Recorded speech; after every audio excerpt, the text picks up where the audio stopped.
नमस्कार सांग माने जय जगन्नाथ। आगु को आसुअछि देवस्नान पूर्णमी। ज्येष्ठ मास शुक्ल पक्ष पूर्णमी तिथि रे श्रीक्षेत्र रे देवस्नान पूर्णिमा पालन करा जाए। एही दिन श्रीमंदिर स्नान मंडप रे चतुर्धामूर्ति को पारंपरिक रीति रे वेद मंत्र रे 108 कलशी जल रे स्नान करा जाए।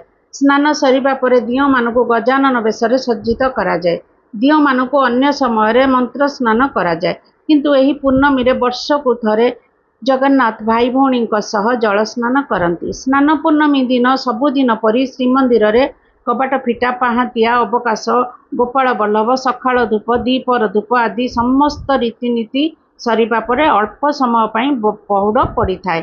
तापरे स्नान पूर्णमी विधि आरंभ होइथाए। से दिन कोठ सिया मंदिर रे प्रवेश करी पहंडी पाई चारमाड़ बांधि थांती। प्रभुंकर सेनापटा और बाहुटी नागी हुए। रत्न सिंहासन उपरे मंगलार्पण करा जाइथाए।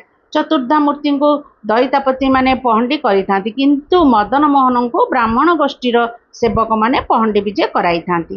पहंडी विजे समय 7 पाहाच उपरे टाहिया नागी हेबा परे द्वितीय मंगलार्पण होइथाए। तापरे बंदापना करा जाए। बंदापना सरिबा परे राघव दास मठरू आसीथिबा घसा नागी करा जाइथाए।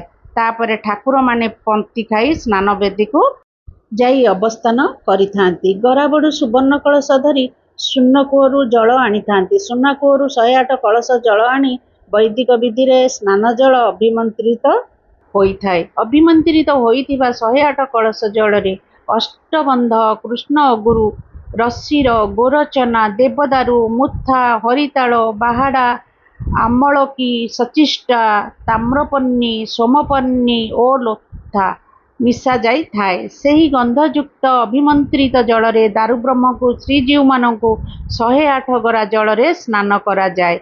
एही जलरू 33 गरा बलभद्र को स्नान करा जाए, 22 गरा सुभद्रा को स्नान करा जाए, आउ 35 गरा जगन्नाथ को स्नान करा जाए, आउ 18 गरा सुदर्शन को स्नान करा जाए। स्नान परे श्रीजीव मानू गजानन बेश करा जाई थाए। सेही दिन 3 धूप रे बदल रे गोटिए धूप दिया जाई थाए। तापरे श्रीजीव मानू मंदिर को गोटी पहंडी रे आनी थांती। स्नान परे श्रीजीव मानू ज्वर होइताए। श्रीजीव मानू अणसर पिंडी रे विजे करती। स्नान पूर्णमी ठारू नेत्रोत्सव पर्यंत 15 दिन धरी ज्वर रे पड़ती। यह अणसर कहा जाए। यही 15 दिन श्रीजीव मानू दर्शन करि पारंती नाही। लाइक करिवे, शेयर करिवे।